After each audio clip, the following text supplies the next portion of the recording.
warahmatullahi wabarakatuh. Bismillahirrahmanirrahim. Alhamdulillahirabbil alamin. Wassalatu wassalamu ala asyrafil mursalin sayyidina Muhammad wa ala alihi wa sahbihi ajma'in. Amma ba'd. Saudara-saudara yang hadir dalam pengajian malam ini,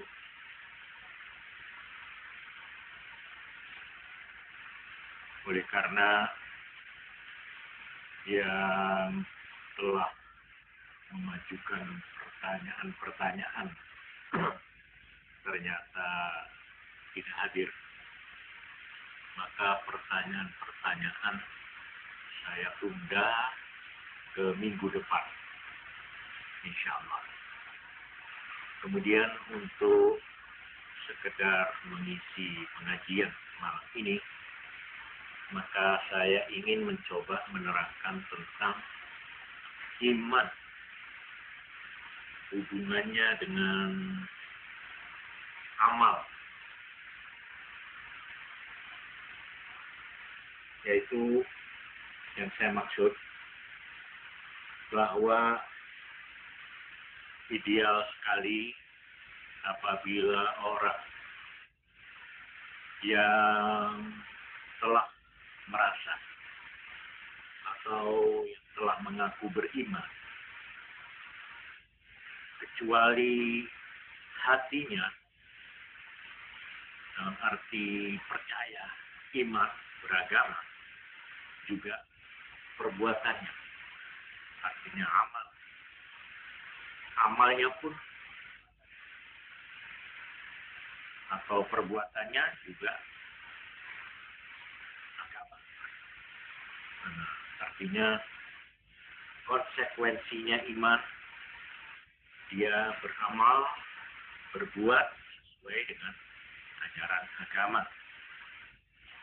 Jadi ideal sekali apabila antara hati, pengakuan atau ikrar dengan lesan, dengan mulut, dan perbuatan ini apabila sesuai, sangat ideal sekali. Cuma sekarang timbul pertanyaan, bagaimana kalau hatinya iman, tetapi dia belum melakukan? Artinya perbuatannya belum mencerminkan dia sebagai orang yang beriman. Nah, inilah yang memang justru masalah inilah yang telah mendapat perhatian dari ulama-ulama, sehingga timbullah beberapa pendapat.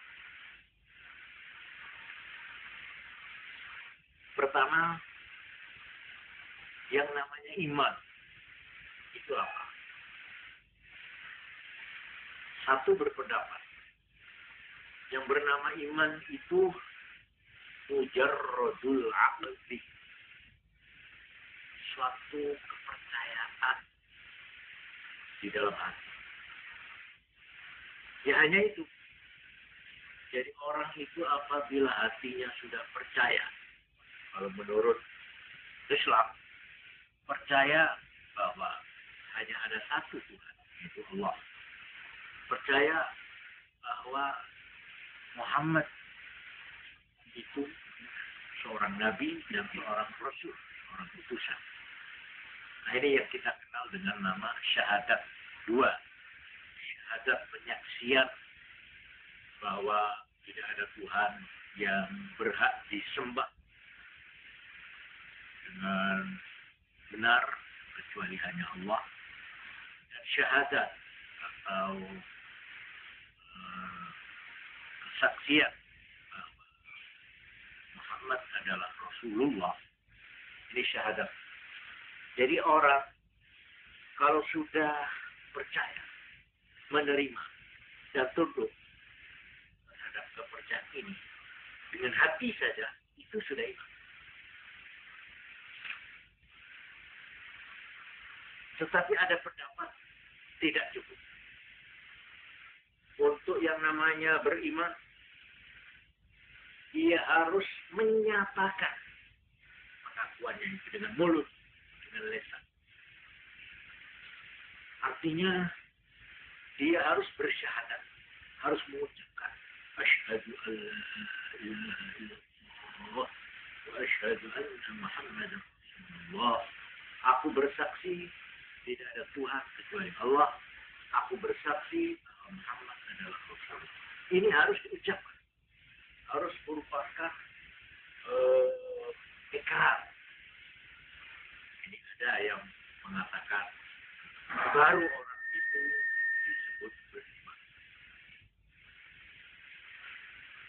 Ada lagi pendapat yang ketiga. Tidak cukup hanya dengan hati. Tidak cukup hanya dengan pengakuan dan ikrar, pernyataan dengan lisan, tapi harus dinyatakan dan dibuktikan dengan perbuatan. Jadi, menurut pendapat yang ketiga ini, yang namanya iman adalah merupakan satu rangkaian antara hati, mulut, dan perbuatan.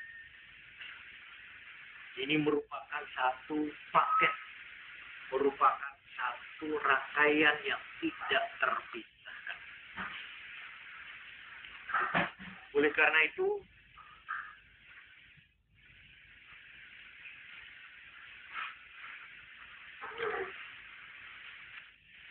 tentang persoalan iman ini boleh saya simpulkan menjadi tiga.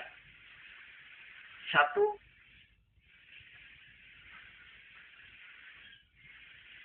golongan Islam yang disebut Ahlus Sunnah wal Jamaah yang menyatakan bahwa yang namanya iman ialah at-tasdiq wal qabul wal iz'an lima ulima bil darurati annahu min dini Muhammadin sallallahu alaihi wasallam bihaitsu ta'lamuhu al-'ammatu min ghairi iftiqarin ila nazarin wastidlal. Ini rumusnya saya baca. Yaitu yang namanya iman, at-tasdiq, percaya, membenarkan, wal qabul, dan menerima, wal iz'an, dan tunduk. Lima ulima bid darurah, terhadap sesuatu yang diketahui secara gamblang, annahu min din Muhammad, bahwa sesuatu itu dari atau termasuk ajaran agama Muhammad sallallahu alaihi wasallam. Gamblang min haitsu ta'lamul 'ammah, yang kira-kira orang umum bisa mengerti, min ghairi iftiqarin ila nazar, tanpa membutuhkan pemikiran, penelitian, wastidlal, dan tanpa membutuhkan dalil. Artinya bahwa itu termasuk sesuatu yang diketahui dengan mudah oleh semua orang. Contohnya, kal wahdaniyah, seperti tentang keesaan Tuhan, bahwa Tuhan hanya satu. Ini sesuatu yang mudah dicernakan dan diketahui oleh semua orang, baik profesor maupun tukang rumput. Wa nubuwah, tentang adanya nabi, tentang kenabian. Wal ba'd, tentang bahwa besok orang itu sesudah mati, sesudah hancur tulang belulangnya, akan dibangkitkan lagi dari alam kubur untuk dibalas perbuatannya, wal jaza, balasan Kalau baik dibalas baik, buruk siksa. Ini contoh hal-hal yang merupakan ajaran agama. Nah, kalau kita ini sudah percaya bahwa itu betul-betul ajaran agama, dan kita menerima dan kita tunduk atas kebenaran ajaran itu namanya iman. Iman dengan hati. Wa wujubis shalah, dan umpamanya sebagai contoh lagi wajibnya sembahyang. Bahwa sembahyang 5 waktu itu wajib. Ini sesuatu yang sudah diketahui oleh umum, oleh awam. Artinya wajibnya salat, bahwa orang Islam itu wajib salat. Titik. Buat zakat juga wajib zakat buat yang mampu. Wa hurmatil khamri, haramnya arak, homer yang membuat orang mabuk, atau hurmatil zina, haramnya zina. Ya secara singkat saja. Nah, mempercayai hal-hal yang begini inilah yang namanya iman. Jadi iman itu menurut ini bukan hanya percaya kepada Allah dan Rasul-Nya saja, tetapi juga percaya kepada sesuatu yang termasuk ajaran agama, ya, yang gamblang. Jadi kalau saya percaya kepada Allah, percaya kepada Nabi Muhammad, tapi saya tidak percaya bahwa sembahyang 5 waktu itu wajib, saya belum iman.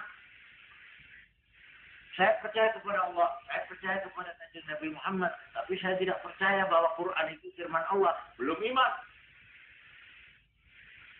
Jadi iman ialah percaya kepada Allah dan Rasul-Nya dan terhadap perintah-perintahnya. Perintah keduanya ini yang gamblang. Yang gamblang. Oh, yang gamblang. Loh iya, yang gamblang dia mudah diketahui di umum. Kalau yang membutuhkan penyelidikan, yang membutuhkan pemikiran, nah itu hanya khusus buat mereka yang ngerti aja itu. Umpamanya apa? Tentang batalnya wudhu. Kalau begini batal, kalau begitu tidak batal. Ini tidak mudah ini, tidak gampang. Mama saya tidak mengerti dan tidak percaya bahwa begitu itu membatalkan wudhu. Saya nggak apa-apa, saya masuk iman aja saya. Ini masalah-masalah yang dimaksud. Inilah aliran yang disebut aliran Asy'ariyah dan aliran Maturidiyah. Nah, ini yang digolongkan Ahlus Sunnah wal Jamaah. Nah, ini satu. Yang kedua, iman ialah aqdun bil qalbi wa syahadatun bil lisan. Ini pendapat yang kedua. Percaya dengan hati dan penyaksian dengan mulut. Dinyatakan dengan mulut. Tidak cukup percaya, tidak dinyatakan tapi dinyatakan. Jadi yang dimaksud syahadat ya ikrar, pengakuan dan pernyataan. Jadi gampangnya orang ini harus menyatakan apakah dengan bahasa Arab atau bahasa Indonesia itu bersoal. Tapi bahwa dia asyhadu an la ilaha illallah wa asyhadu anna Muhammadar. Inilah sebabnya maka untuk mengesahkan suatu perkawinan menurut Islam biasanya kalau kemanten disuruh membaca syahadat dulu. Ini banyak kita lihat di Indonesia. Jadi sebelum akad orang itu suruh baca syahadat. Supaya apa? Supaya keislamannya dan keimanannya itu dinyatakan dengan lisan, dengan mulut, bahkan ikrar. ikrar atau pernyataan dengan lisan ini ada dua pendapat. Yang pertama mengatakan al-iqraru ruknun, merupakan rukun. Dan artinya kalau pernyataan itu tidak ada, hanya hatinya saja percaya, belum iman. Ini pendapat yang kedua. Tadi itu pendapat yang pertama dengan hati saja. Ya, nah, pendapat yang kedua tidak cukup. Kecuali dengan hati harus dinyatakan dengan lisan. Ini pendapat dari golongan yang tidak termasuk golongan yang pertama. Sedang golongan yang pertama mengatakan memang bahwa menyatakan pernyataan itu wajib. Tapi umpama orang itu tidak menyatakan, ya, ini cuma dosa, tapi tidak sampai dia itu keluar dari iman. Umpamanya saya pemeluk Islam, saya penuh, cuma karena prestise umpamanya, ya, atau karena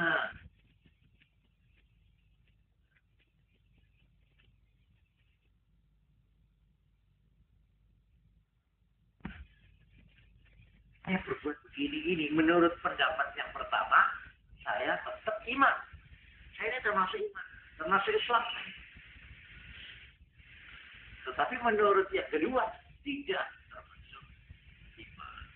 Karena pernyataan dengan lisan itu menurut pendapat yang kedua, itu harus dilengkapi dengan pernyataan iman sebagai rukun.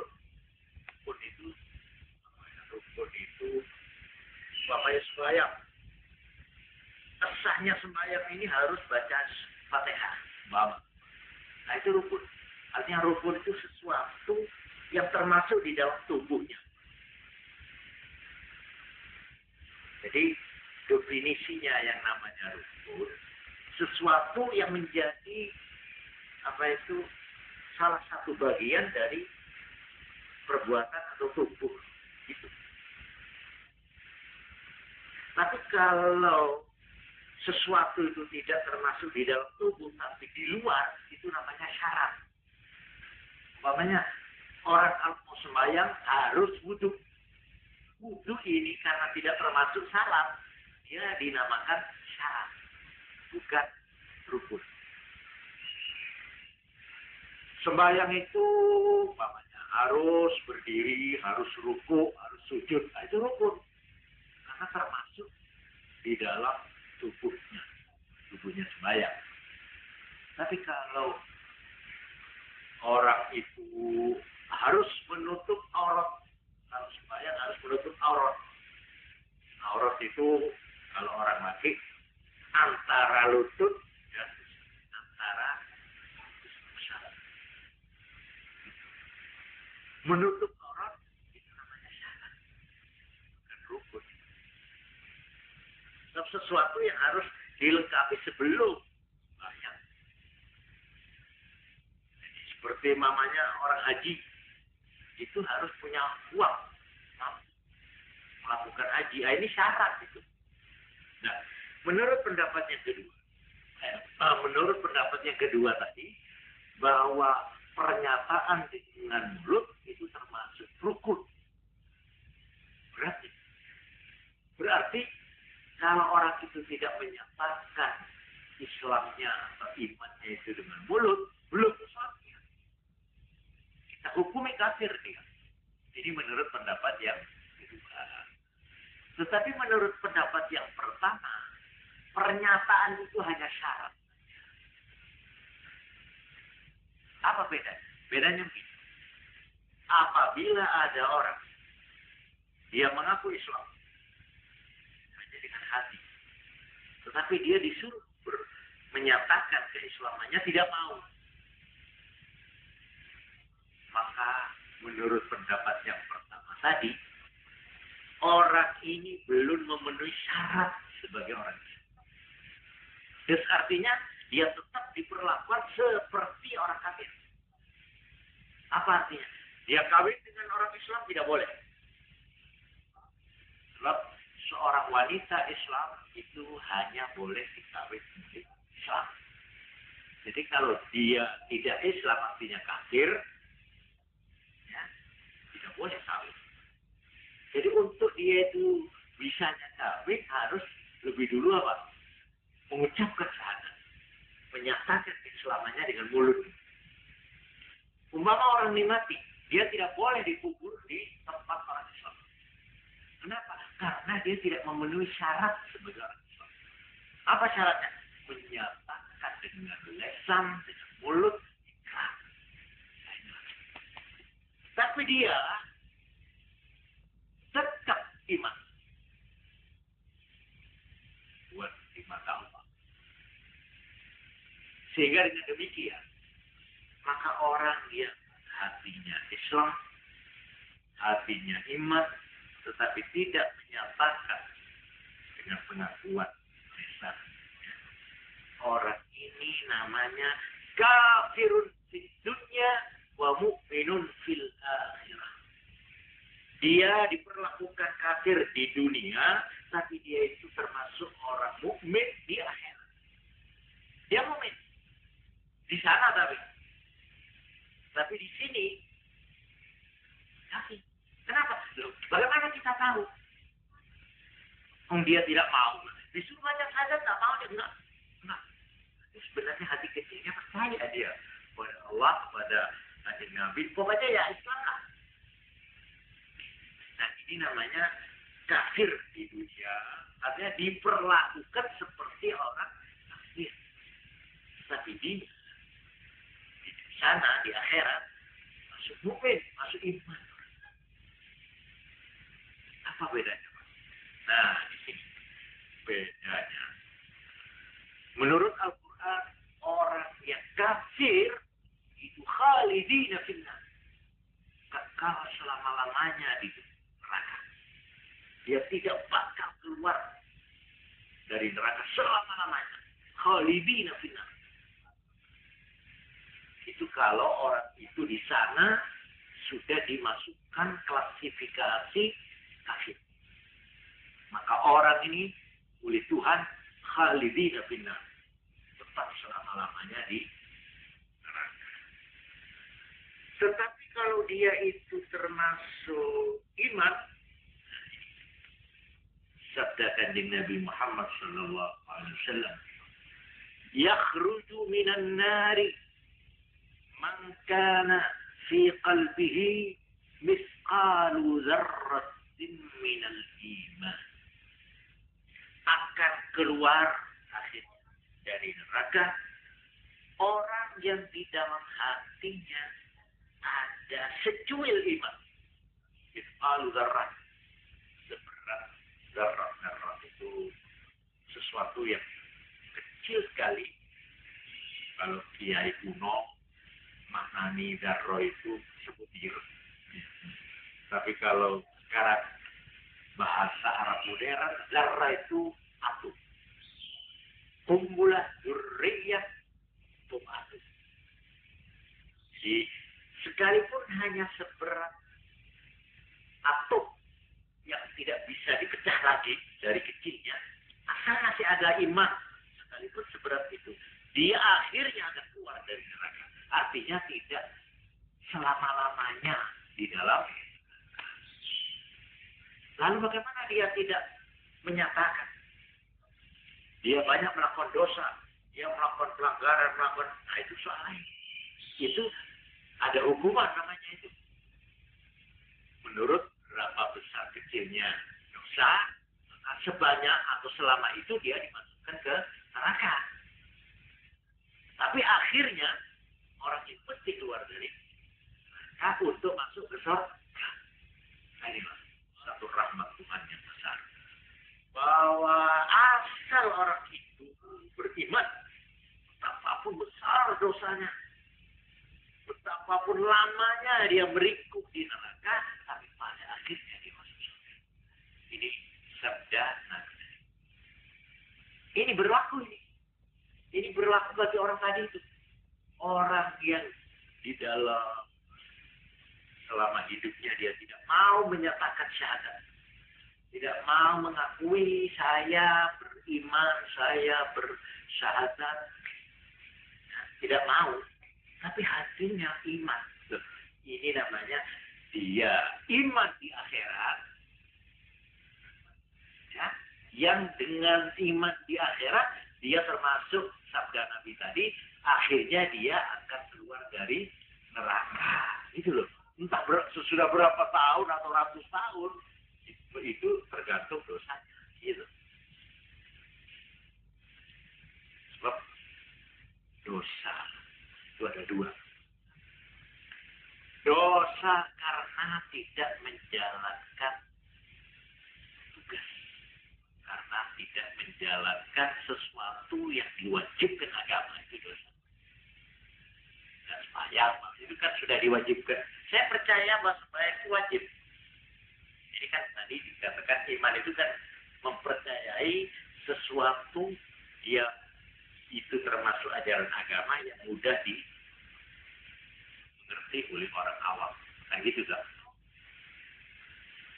Atau yang kedua, dosa itu yaitu dalam bentuk melanggar larangan Tuhan. Itu dosa. Seperti zina, itu dilarang. Saya percaya bahwa itu dosa dilarang. Tapi saya karena apa ya? Karena terpaksa atau karena memang senang atau karena apa? Atau iseng atau apa? Pokoknya ngelakoni. Itu namanya. Nah, dosa kita itu ada hukumannya.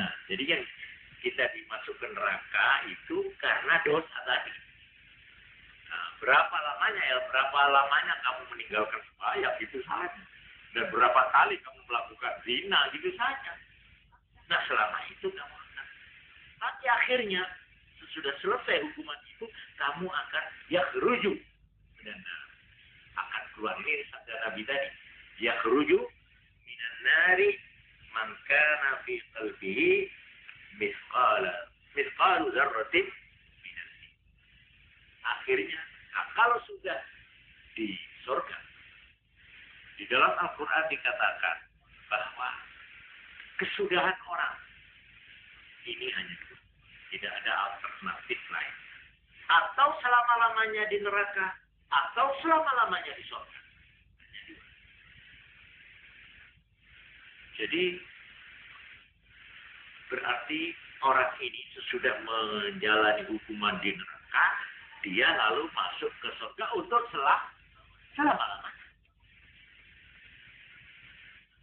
Sedang orang syaratnya masalah iman atau tidak. Kalau dia tidak iman, selama-lamanya di neraka. Tidak bakal keluar. Inilah yang diratapi oleh setiap orang Islam. Aku mohon kepada Engkau ya Allah, pada akhir hidupku, masukkanlah orang. Nah, orang yang mati dalam iman itu namanya husnul khatimah, kesudahan yang baik. Taruhlah kita ini orang yang brengsek, taruhlah kita ini orang berandalan, taruhlah kita ini bergelimang dosa. Ya? Tapi ketika kita menghembuskan nafasnya, bisa tutup usia, kita dimasukkan iman oleh Allah, kita masih termasuk husnul khatimah. Masih baik. Baik dalam arti dia sekalipun masuk neraka karena kesalahannya, dia toh akhirnya masuk surga. Ini husnul khatimah dalam bentuk yang pertama. Ada lagi husnul khatimah dalam bentuk yang kedua. Apa? Langsung ke surga. Tanpa melewati neraka. Karena dia memang tidak pernah melakukan dosa atau dosanya diampuni oleh Tuhan. Bisa. Ada orang itu. Dia melakukan dosa karena dia berbuat baik kepada orang. Kita umpamanya. Dosanya diampuni oleh Tuhan. Seperti ada cerita. Nabi mendongeng. Ini ada dongeng. Ada orang yang kehausan di padang pasir. Dia menempuh perjalanan yang jauh. Tenggorokannya rasanya terbakar karena haus.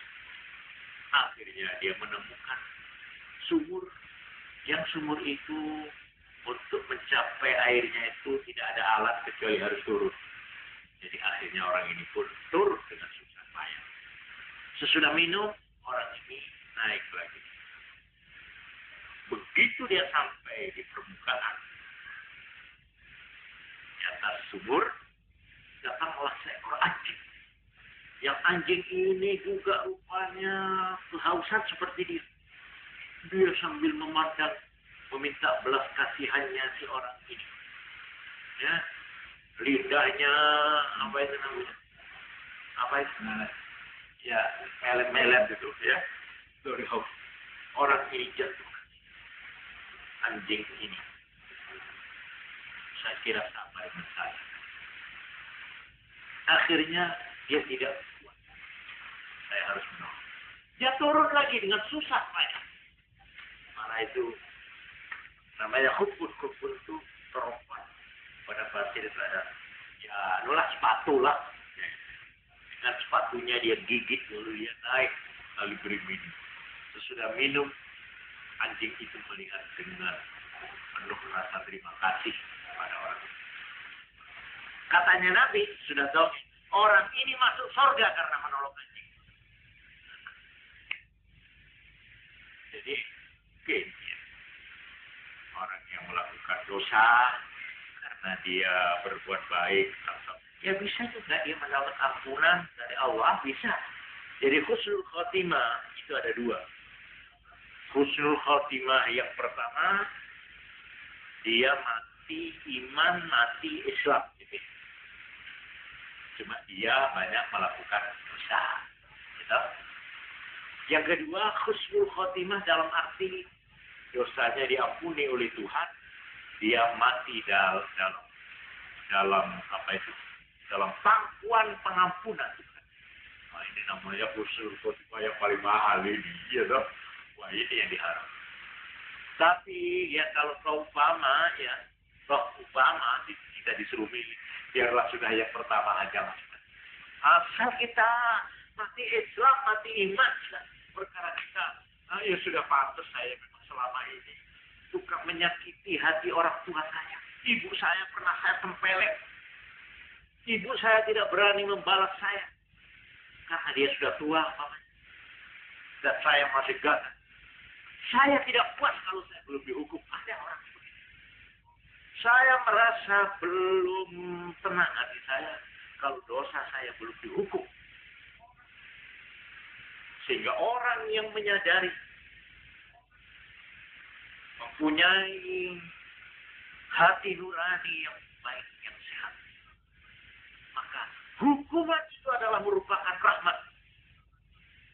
Merupakan pembebasan dari rasa dosa, rasa gelisah. Seperti orang melakukan kesalahan pada orang. Ya, pada ibu, bu, aku berdosa kepada, aku menipu engkau. Aku pernah menyakiti. Balaslah sekarang anakku sebelum mati. Injaklah kepala, ludailah muka. Kalau diludai umpama, diludai. Wah, terima kasih Bu, terima kasih. Aku sekarang merasa lega, merasa bebas dari tanggungan dosa. Karena itu katanya ulama yang sudah mendalam ya, sebenarnya Tuhan memasukkan orang-orang dosa ke dalam neraka itu merupakan kasih sayang Tuhan, merupakan rahmat. Kenapa? Sebab orang itu setelah dihukum oleh Tuhan di neraka karena dosa, dia puas, dia lega. Terima kasih Tuhan. Memang hukumlah. Hukum memang saya ini orang yang kurang ajar. Saya orang tidak tahu aturan. Aku yang menentang engkau di dunia dulu. Aku yang paling nakal. Aku yang paling berat. Hukumlah. Dihukum betul oleh Tuhan. Terima kasih Tuhan. Terima kasih. Iya. Jadi Tuhan itu tidak kejam. Dengan memasukkan orang berdosa ke dalam neraka, itu menurut secara psikologis, ya, itu merupakan pembebasan daripada tekanan hati. Jadi dia, apa itu namanya? Perasaan dosa. Itu siksaan. Katakanlah orang itu, ini saya buat terus sedikit. Dia bebas dari jeratan hukum. Tidak ditangkap polisi, tidak diadili di polisi. Katakanlah. Dia dengan dosanya itu semakin kaya. Katakanlah. Dia dengan dosanya itu menikmati hidup. Tapi percaya bahwa hatinya tidak gelisah. Bahwa hatinya tenang. Seperti yang nampak di luar. Tidak. Orang yang pernah melakukan dosa pasti dia dihantui dosanya. Selama hidupnya dia akan dibayangi oleh dosanya. Oleh karena itu boleh kita lihat sebagai satu kenyataan bahwa orang yang melakukan dosa itu dia hidup di dalam kondisi yang tidak tenang. Dia gelisah, dia merasa dikejar-kejar oleh dosanya. Ini secara psikologis. Memang sesuai dengan sabda Rasulullah SAW.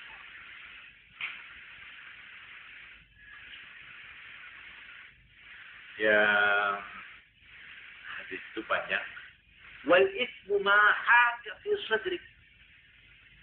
Yang namanya dosa yaitu sesuatu yang gelisah di dalam hati. Dan kamu tidak ingin orang lain tahu.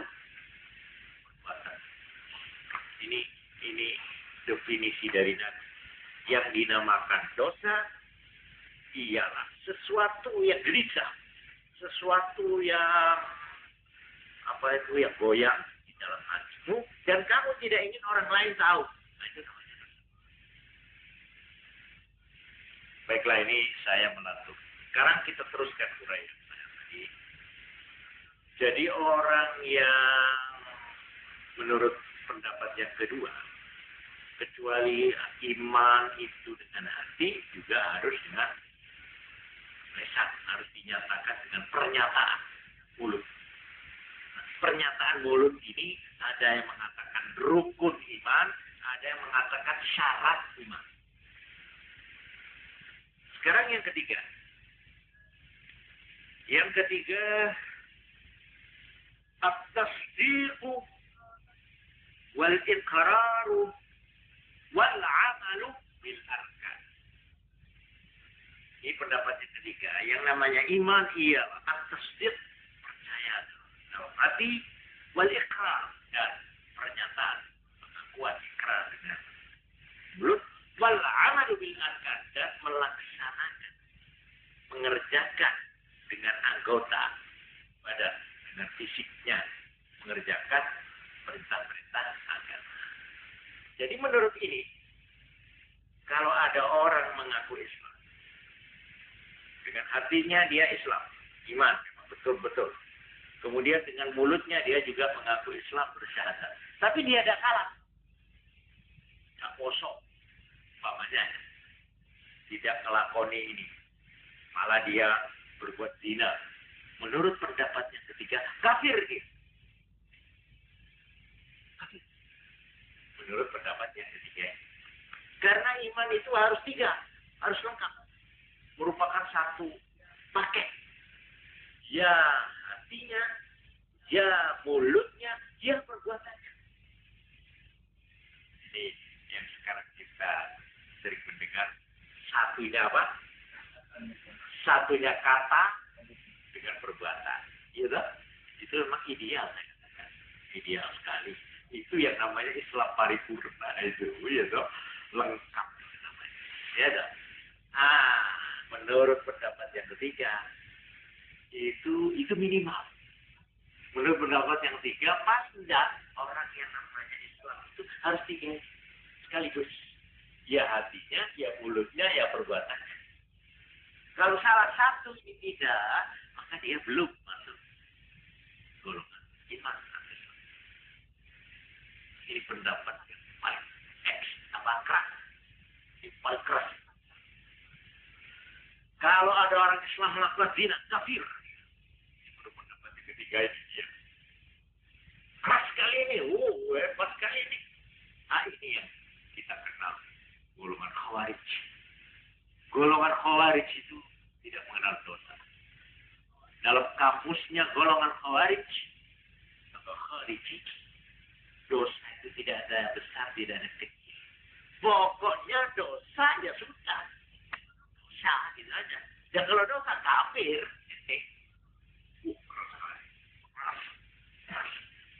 Ini Khawarij. Ini yang ekstrim-ekstrim itu Khawarij. Kalau ada orang mengaku Islam, saya pernah menerangkan pada pemerintah. Kalau ada satu pemerintah mengaku Islam, menyatakan Islam, tapi dia tidak melaksanakan hukum Islam, kafir. Ini Khawarij. Khawarij. Jadi ini dalam ukuran kecil, perorangan, individu, maupun dalam arti kelompok. Nah, ini yang saya pernah terangkan. Perbedaannya faham Ahlus Sunnah wal Jamaah dan golongan Khawarij.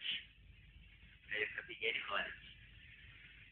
Itu kalau ada satu pemerintah yang tidak menjalankan syariat Islam, menurut kamusnya golongan Khawarij itu termasuk pemerintah kafir.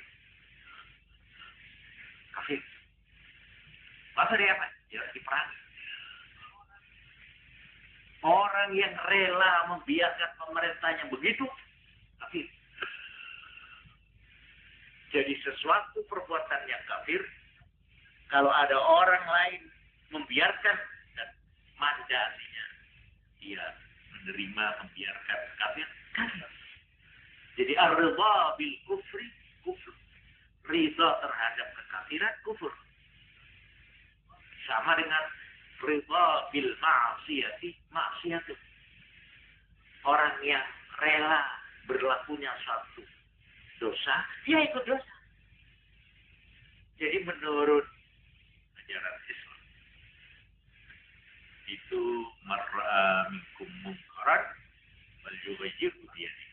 Fa illam yastati fa bi lisani. Fa illam yastati fa bi qalbi. Wa dzalika adhafu min nabi. Kalau kamu melihat satu pelanggaran terang-terangan di muka umum, maka harus kamu merubahnya, menghentikannya dengan tangan. Langsung tangan. Kalau kamu tidak mampu, maka dengan lidah, dengan lesan. Peringatan, nasihat, apa itu. Tapi kalau kamu dengan lesan tidak bisa, maka paling sedikit dengan hati. Harus protes. Tidak setuju. Kenapa ini harus gerundel? Ya, dan ini gerundel dengan hati, menolak dengan hati, ini termasuk iman yang paling lemah.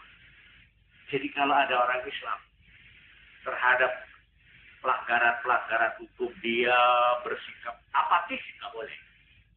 Harus dia bersikap aktif. Mencoba berusaha merubahnya. Hentikan. Kalau tidak bisa dengan tangan, paling sedikit. Yang kedua dengan lesan. Biasa dengan apa? Resolusi, apa aja ya. Atau dengan surat, apa-apa. Kalau yang kedua ini pun terhalang, ya, maka paling sedikit dengan harus kita tidak bisa saya benarkan. Kenapa ini kok terjadi? Kenapa? Jadi seorang Islam itu menurut Nabi harus sedikitnya dengan hati. Terus artinya kalau dia dengan hatinya, biasa rek, umum, sudah membudaya namanya. Lalu kamu apatis, dosa juga. Kamu dosa. Karena kamu menganggap itu bukan apa-apa. Biasa, gadis diculik, diperkosa. Ya, bukan berita. Ya, bukan biasa. Zaman saya izin dulu ya. Tidak ada perasaan marah. Tidak ada perasaan berontak dalam hatimu terhadap ini, demoralisasi ini. Kamu itu bukan orang yang berjiwa agama. itu merupakan dosa, ikut dosa itu. Ayo. Jadi seorang Islam tidak boleh bersikap apatis. Nah ini masalah ini. Jadi golongan Khawarij ini sangat keras. Dia menganggap belum bernama iman kalau tiga ini belum dilengkapi, belum dipenuhi, yaitu dengan hati, dengan mulut, dan dengan perbuatan.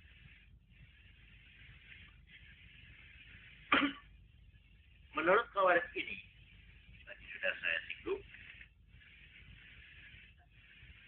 dosa itu tidak ada besar, tidak ada kecil. Oleh karena itu, yang menurut istilah Islam, ada yang wajib, gitu. Perintah itu ada dua. Yang keras namanya wajib, yang lunak namanya sunnah. Gitu.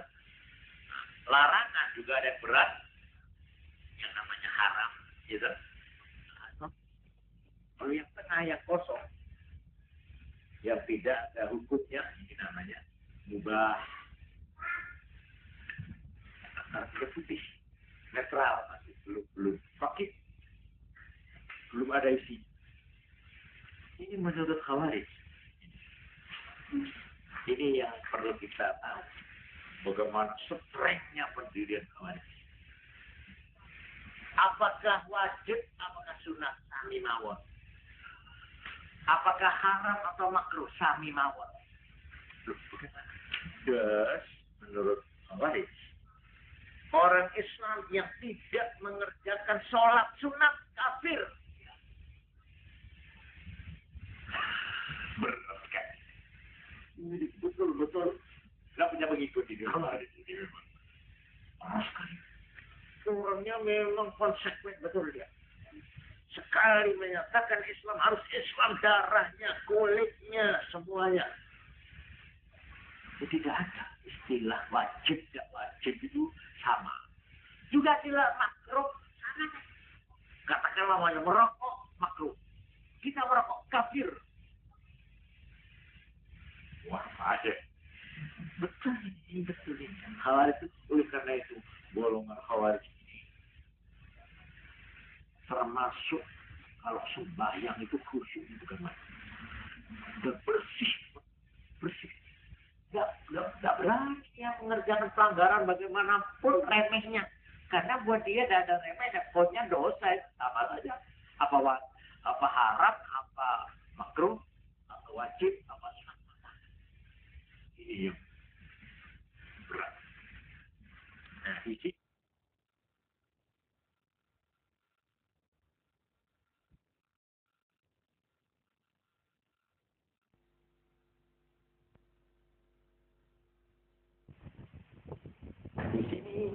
ada golongan yang disebut Mu'tazilah. Mu'tazilah ini golongan yang maunya tengah-tengah. Maunya. Dia berpendapat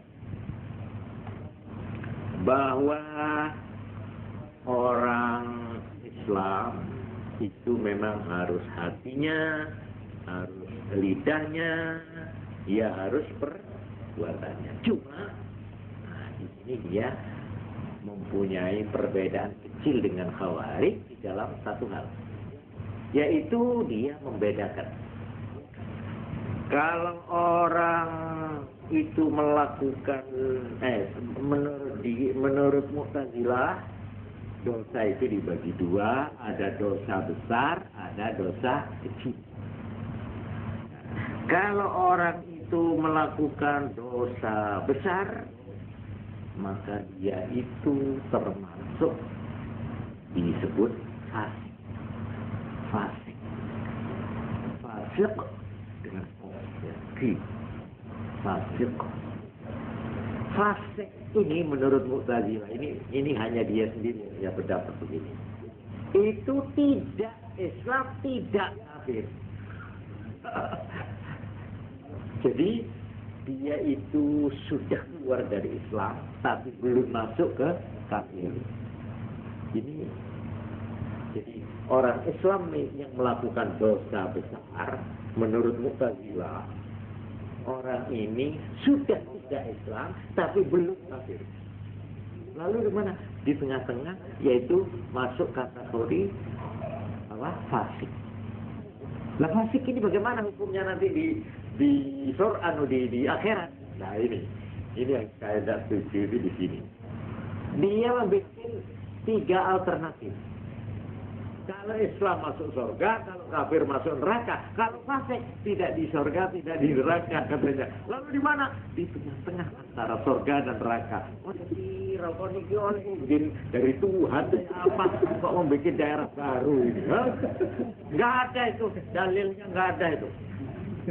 Seluruh Quran nggak ada, seluruh hadis nggak ada, yang ada cuma neraka, surga. Titik. Dia bikin daerah baru. Apa dia punya wewenang? Ya ini yang saya pernah guyon itu, saya nggak setuju ini bagi. Masa dia kok mau mencampuri wewenang Tuhan? Ini namanya kalau ibaratnya perang, ya ada daerah netral, tidak bertuan, iya dong. Daerah yang di apa? Di bukan demokrasi, daerah yang tidak di militer. Jadi daerah yang netral. Jadi tidak boleh ada pertempuran di situ, ya. Tidak masuk salah satu daerah.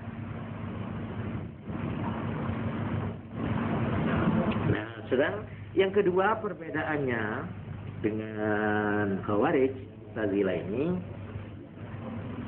perbuatan taat itu menurut Khawarij merupakan salah satu rukun, salah satu bagian yang tidak terpisahkan daripada iman. Apakah perbuatan itu fardu, wajib, atau sunat? Ini menurut Khawarij. Tapi kalau menurut Mu'tazilah, maka taat itu menjadi syarat, bukan rukun, syarat sahnya iman. Syarat sahnya iman. Jadi kalau ada orang tidak melakoni sembahyang, menurut Mu'tazilah, Islamnya tidak sah. Tidak sah. Oleh karena tidak sah, dia tidak masuk surga. Dia tidak masuk Islam, karena belum sah. Apa dia lalu berarti kafir? Belum. Nah, ini dia itu pendapatnya, belum. Jadi Mu'tazilah itu mau mencari jalan tengah, maunya. Tapi ya keliru itu kemana ya. Oleh karena itu kesimpulannya saya katakan tadi,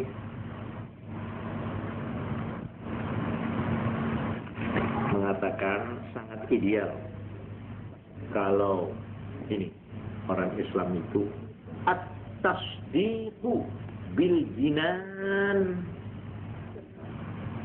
wal iqraru bil lisan wal amalu bil arkan. Ini bersaja kata-kata ini ya. Baik-baik itu dihafalkan. At-tasdiqu bil jinan, percaya dengan hati,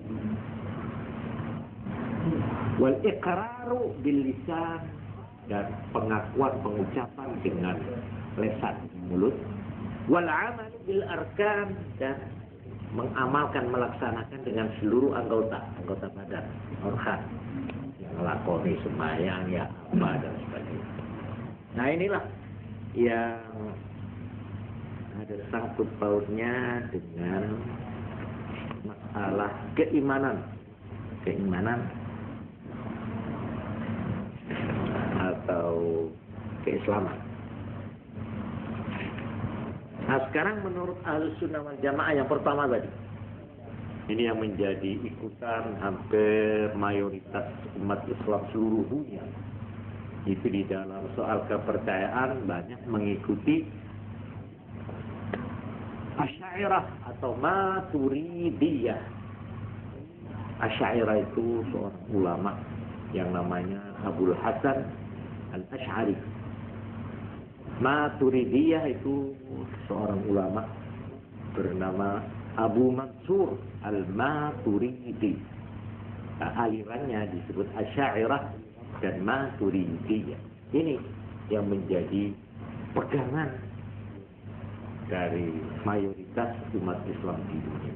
Yang kesimpulannya begitu. Pokoknya satu, sudah dinamakan orang iman, sudah dinamakan orang Islam apabila hatinya sudah percaya. Titik. Percaya apa? Satu, percaya kepada Tuhan Allah, ada satu Tuhan. Dua, percaya bahwa Nabi Muhammad adalah utusan dan Rasul Tuhan. Dua, percaya kepada ajaran-ajaran Tuhan atau ajaran-ajaran Nabi yang bisa diketahui secara gampang dan gamblang. Titik. Ini satu.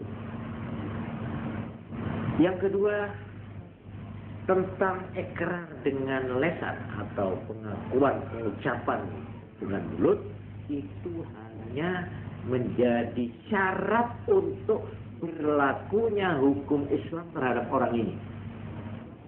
Kalau dia mati, kita sembayangi. Kenapa?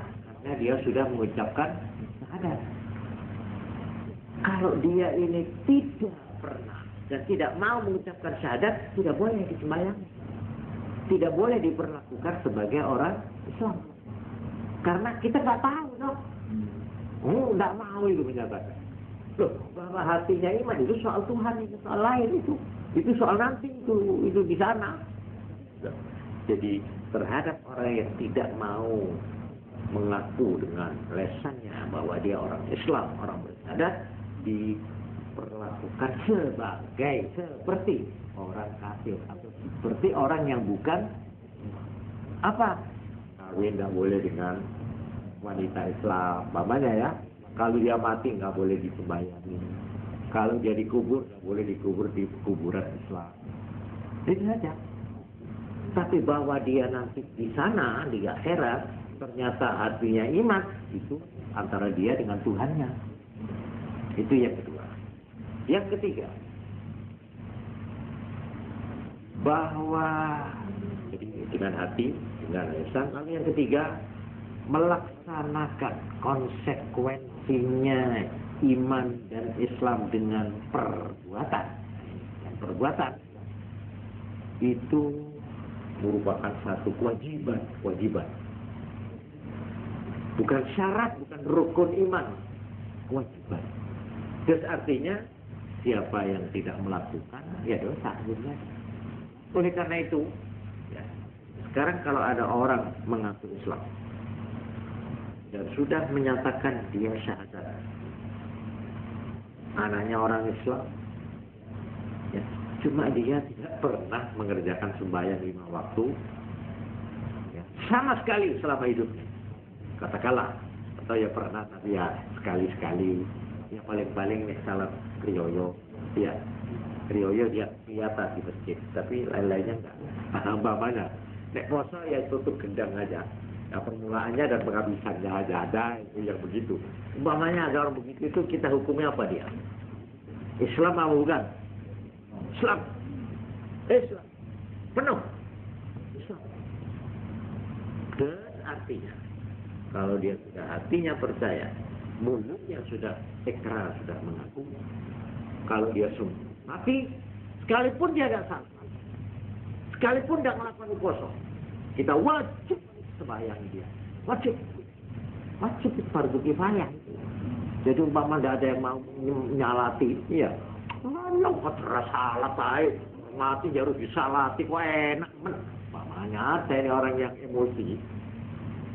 Maka kalau andai kata tidak ada satupun yang menyembayangi, semua orang Islam di situ itu dosa. Itu namanya fardu kifayah. Tapi umpamanya ada orang segelem, ya siapa yang ngalah itu sudah berdiri wijat. Ya tidak ada dosa, sudah yang lain sudah diwakili ini. Ya jadi kalau sudah kewajiban itu bisa diwakili, itu namanya fardu kifayah. Tapi kalau kewajiban yang tidak boleh diwakili namanya fardu ain. Fardu ain itu tiap-tiap kepala, per kepala. Seperti sembahyang 5 waktu kan tidak boleh diwakili. Wakil orang kan, namanya istrinya minta diwakili oleh suami. Wis wakil sampean mahar wis. Oh, aku tak nunut ae nang swarga katut swarga nunut. Neraka katut. Enggak ada itu. Itu enggak ada itu main-main aja itu. Suami sendiri, istri sendiri terpisah di dosa negara. Suami tidak menanggung dosa. Istri juga tidak menanggung dosa suami. Karena itu istri seorang nabi yang kafir tetap kafir. Seperti istrinya Nabi Nuh alaihissalam. Itu Nabi Nuh, Nabi dan Nabi Nuh, Nabi, istrinya kafir, tetap kafir, terpisah, tidak ada pengaruhnya. Ini soal kafir dan iman itu ya.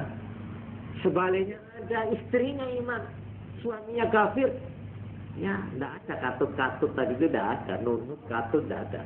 Yaitu seperti Fir'aun. Fir'aun itu kafir. Musuhnya Nabi Musa itu loh. Istrinya yang namanya Asia, Islam, mukmin, percaya kepada Nabi Musa. Nah, ini tetap lain. Jadi gak ada itu wakil-wakilan, tidak ada ya. Gak boleh suami makili istri, gak ada. Ya wis kan tidak usah sembahyang, usah aku aja makili namanya. Gak bisa. Gak bisa. Itu yang namanya fardu apa? Fardu ain. Tapi yang kifayah boleh diwakili. Nah, sekarang jadi ini sudah jelas orang yang namanya iman dan Islam ialah orang yang hatinya percaya, mulutnya mengakui, menyatakan, dan 3 perbuatannya membuktikan. Ini yang saya katakan Islam yang paripurna. Tetapi kalau orang ini tidak melengkapi ini, tetapi dia mengakui kesalahannya, mengakui dosanya, dia merasakan dosanya, orang ini tetap Islam. Tetapi kalau dia tidak mengakui, mamanya ada orang mengatakan, menurut Quran hadis katanya zina itu haram. Kan iya kan? Ini termasuk hal yang mudah dimengerti. Lalu ada orang bilang, itu kalau tidak mau, kalau perkosaan. Tapi kalau suka sama suka, nggak apa-apa. Itu namanya, itu kan perkenalan itu sebenarnya. Ada ini.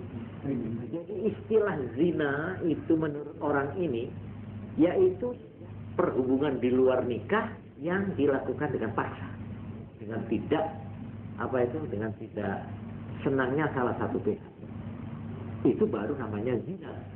Tapi kalau memang ini apalagi tunangan, ini nanti akan jadi istri, ini akan jadi suami, nggak apa-apa, ini perkenalan. Maka orang yang mengatakan nggak apa-apa itu kafir seketika, kafir. Kenapa? Karena dia menentang, tidak mengakui sesuatu yang wajib, yang haram menurut agama, dia mengatakan halal. Jadi menghalalkan barang yang sudah haram dari agama, atau mengharamkan barang yang halal, itu kafir. Sekalipun dia tidak mengerjakan. Paham? Ini perlu diingat. Jadi umpamanya saya mengatakan, zina itu gak apa-apa, rek. Asal foto-foto tunangan nih, asal suka sama suka. Saya sekalipun tidak mengerjakan zina, saya tidak berzina. Saya cuma mengatakan gitu saja. Itu suatu kepercayaan saya atau anggapan saya. Saya ini kafir. Sebaliknya kalau saya mengerjakan zina, ya, malah tidak cuma 1 kali, berkali-kali zina. Tapi saya merasa dosa. Saya mengakui ini pelanggaran. Maka saya tidak kafir. Saya tetap Islam, cuma Islam yang pahami. Ini bedanya. Ini penting. Jangan main-main. Kalau sesuatu yang sudah gamblang dilarang. Nah, sekarang umpamanya masalah yang pernah ditanya pada saya tentang bank, riba, renter, itu bagaimana?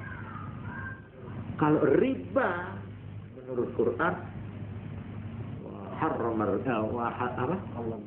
ahallallahu bai'a wa harramar riba. Kalau sudah disebut riba dalam arti definitif, terminologi sudah riba, ya haram. Titik. Perkara kon ngelakoni tidak ngelakoni itu soal lain. Paham ya? Tapi tentang bank ini perlu saya singgung sedikit yang pernah ditanya. Bank ini ternyata bank yang kita lihat praktek-praktek bank ini ya, itu ternyata ulama-ulama ahli hukum Islam mempunyai 3 pendapat. Ini perlu diketahui. Seperti juga gadep itu sama. Pendapat yang pertama mengatakan haram. Sebab itu namanya ada kelebihan, ada pengembalian. Nah, titik. Yang 2 boleh. Terus artinya tidak apa-apa. Kenapa? Ya sebab itu tidak dilakukan dalam arti akad. Ini alasannya. Tapi ada lagi yang alasannya itu milik umum. Ada lagi yang mengatakan itu produktif dan sebagainya lah ya. Pokoknya menurut pendapat yang kedua boleh.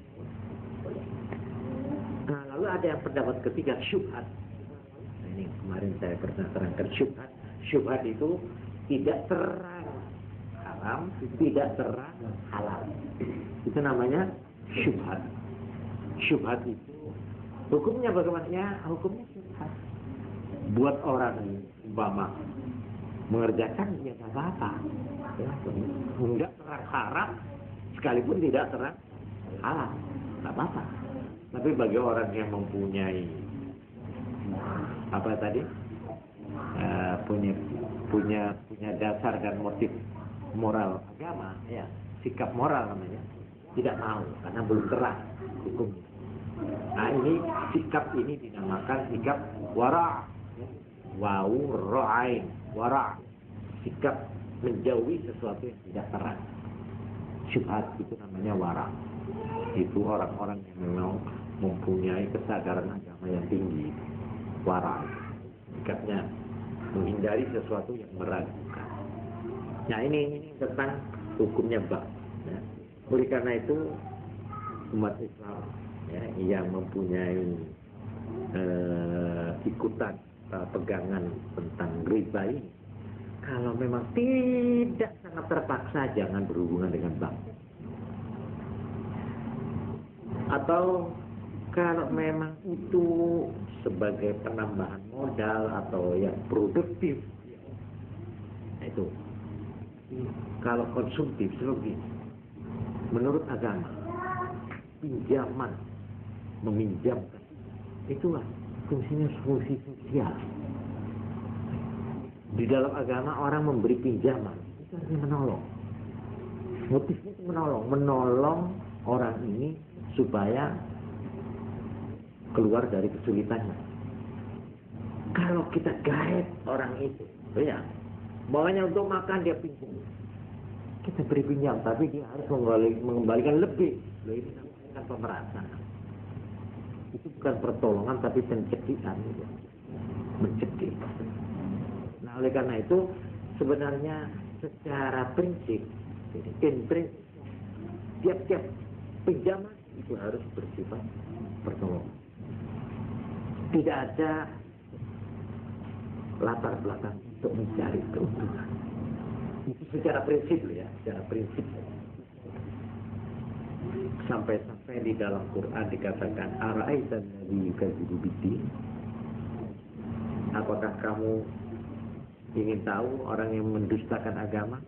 Ini turun di belakang wa yamna'unal ma'un, dan dia menolak, tidak mau memberikan ma'un. Ma'un itu meminjamkan barang-barang keperluan sehari-hari. Nyilik tiba, nyilik lating, nyilik kopokan, nyilik pacul, nyilik siwur, itu ma'un. Ma'un itu sesuatu keperluan remeh yang sehari-hari. Nah, orang yang tidak mau memberikan pertolongan itu tandanya orang itu mendustakan agama. Ukurannya sampai ke sana itu. Yang pertama, alladzi aradalladzi yukadzibu bid-din, fadzalika alladzi yad'u al-yatim, nyempak, menghardik, mendorong orang anak yatim, itu tidak punya kemanusiaan. Wala yahubbu ala ta'amil miskin, dan dia tidak menganjurkan untuk memberi makan orang miskin. Orang yang begini ini namanya itu orang agama cuma bibirnya tok, gitulah pokoknya ya. Terus apa lagi? La yahubbu ala ta'amil miskin, fawailul lil musallin, lebih patut masuk neraka wel, yaitu orang-orang yang katanya kelihatannya sembahyang, dia sembahyang, tapi dia lebih patut masuk neraka wel.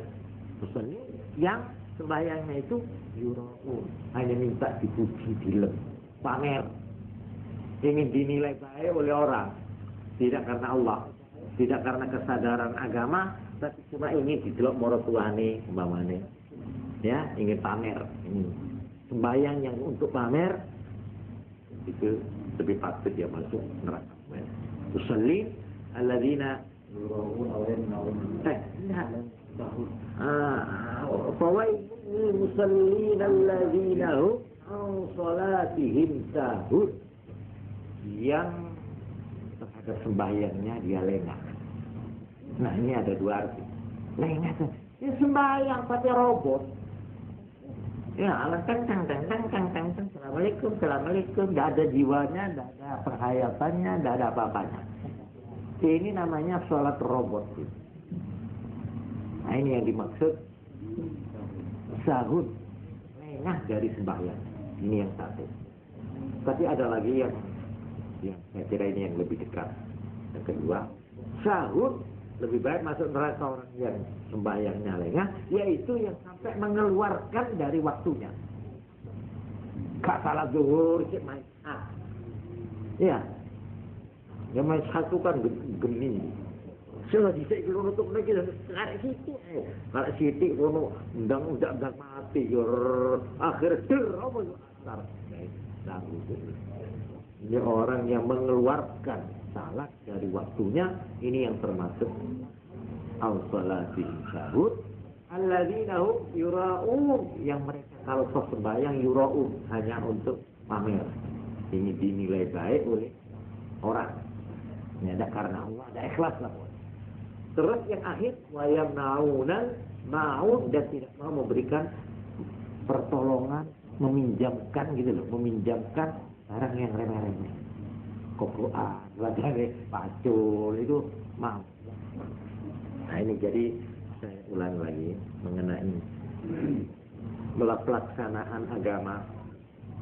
Memang kalau kita kembali kepada ukuran iman, ya termasuk iman, cuma imannya itu kurang sempurna, itulah. Di dalam arti inilah maka sabda-sabda Nabi yang kadang-kadang kita itu ngeri. La yazni zanin wa huwa mu'min. Oh, kamafal. Tidak akan berlakukan zina orang yang beriman. Ada yang mengatakan, jadi berarti kalau orang zina itu kafir. Oh, enggak. Itu semua hadis yang menyatakan begitu. Itu imanan kamilah. Tidak beriman dalam arti yang sempurna orang yang masih melakukan zina. Jadi orang melakukan zina itu imannya belum sempurna, gitu saja. Bukan berarti orang zina itu lalu kafir, tidak. Kecuali kalau dia menganggap zina itu halal. Jelas ya? Sekalipun saya tidak mengerjakan. Saya sembahyang Allah Akbar, zuhur, asar, tapi saya tidak meyakini bahwa sembahyang 5 waktu ini wajib. Tidak wajib, saya ini kan cuma iseng. Kenapa sembahyang 5 waktu? Ya iseng. Ini bang iseng. Lo bukan kau yang apa Tuhan tidak memerlukan. Tuhan itu tetap Tuhan. Disembah tak disembah sama. Jadi saya ini iseng, kafir. Sekalipun saya sembahyang, tapi kenapa? Karena saya menganggap ini bukan kewajiban. Sudah jelas ini ya. Ini perlu saya. Jadi oleh karena itu, saya di dalam serangan yang lalu ya saya pernah menyatakan sekarang ini yang penting kita itu mengajak masyarakat untuk beriman. Rebutlah iman masyarakat. Iman. Perkara yang lain itu nanti nomor 2. Jadi yang pentingnya rebutlah iman. Nah, sesudah iman maka kita lalu menganjuri supaya mereka itu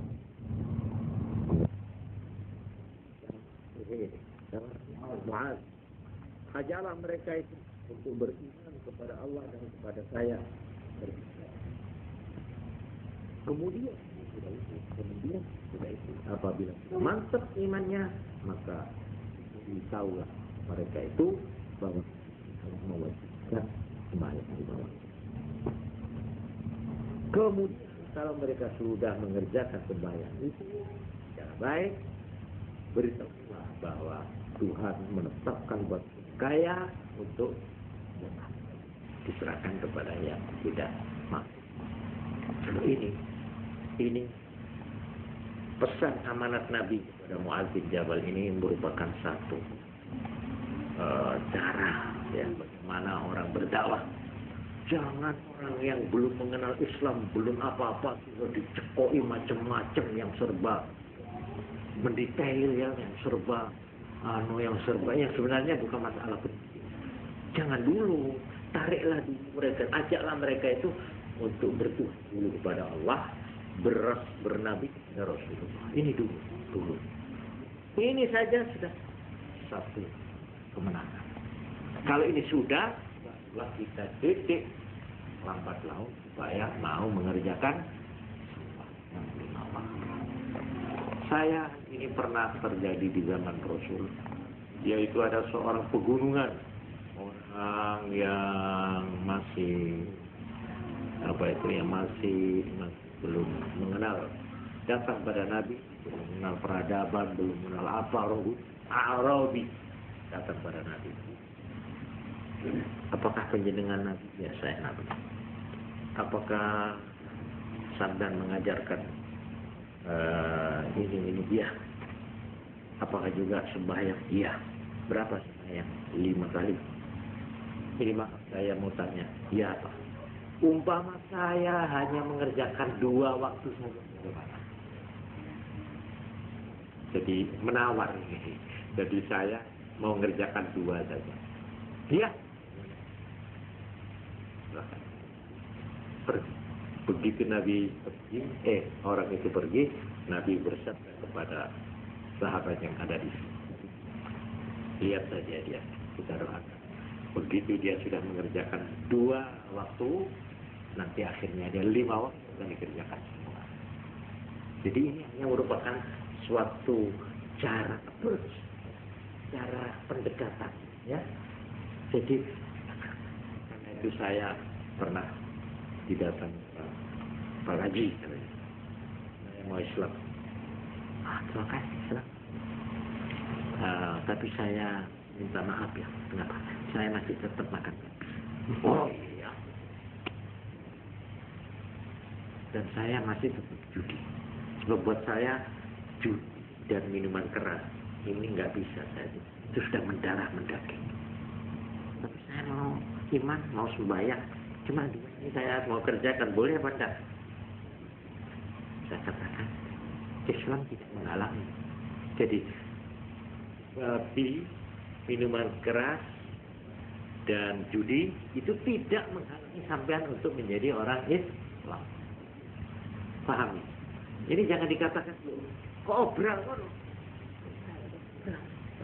Ini namanya metode apa itu? Pendekatan. Ya. Saya tidak menghalalkan, tidak. saya merebut iman orang ini. Asalnya iman, apalagi mau sembahyang. Aduh, wis piro-piro iku wis. Iku sik ngene itu nanti. Nah, tahap demi tahap ya, Pak. Oleh karena itu, kalau ada bagaimana saya mendidik anak saya, padahal lingkungan saya tidak menolong, ya memang itu hal yang menyedihkan. Kita nggak boleh putus asa, ya. Kita kenalkan agama dalam arti iman ini dulu. Iman. Bagaimana anak-anak saya yang sudah dewasa, apalagi dewasa. Nah, syukur kalau masih mulai kecil ya, kalau masih kecil lebih gampang. Tapi yang susah ini anak-anak yang sudah sekolah malah sudah sekolahnya tapi tidak mengenal agama sama sekali. Terhadap orang-orang ini caranya approach, rebutlah iman dulu. Imannya ini syahadatnya dulu. Yakinkanlah bahwa alam semesta ini punya Tuhan, punya pencipta, bukan punya pelindung dan sebagainya. Kalau ini sudah masuk, ini kita sudah harus bersyukur kepada Tuhan. Nah, sesudah itu baru tahap berikutnya pelan-pelan. Ya. Kalau sekaligus, ya barangkali lalu malah ditolak gitu. Ya, kalau sekaligus ini sampai akhirnya ada keluh kesah. Terus pokoknya yang melak agama itu bodoh karena masuk penjara. Kamu, ini sembuh. Ini karena salah approach. Salah pendekatannya, bukan salah anaknya. Kalau saya ini ya, kita kurang bisa mengambil hatinya. Ya, ini soal metode saja. Ya beginilah yang dapat saya uraikan ini, dan saya mengucapkan selamat datang kepada yang baru datang. Nah, ini di tape ya, jadi artinya pengajian ini tetap berlangsung sekalipun ya, tadi sudah saya dahului tidak menjawab pertanyaan, oleh karena yang bertanya ternyata tidak atau belum hadir. Karena sudah hadir, tapi sudah telat. Jadi tidak saya jawab karena malamnya, maaf saja. Sekian saja. Wassalamualaikum warahmatullahi wabarakatuh.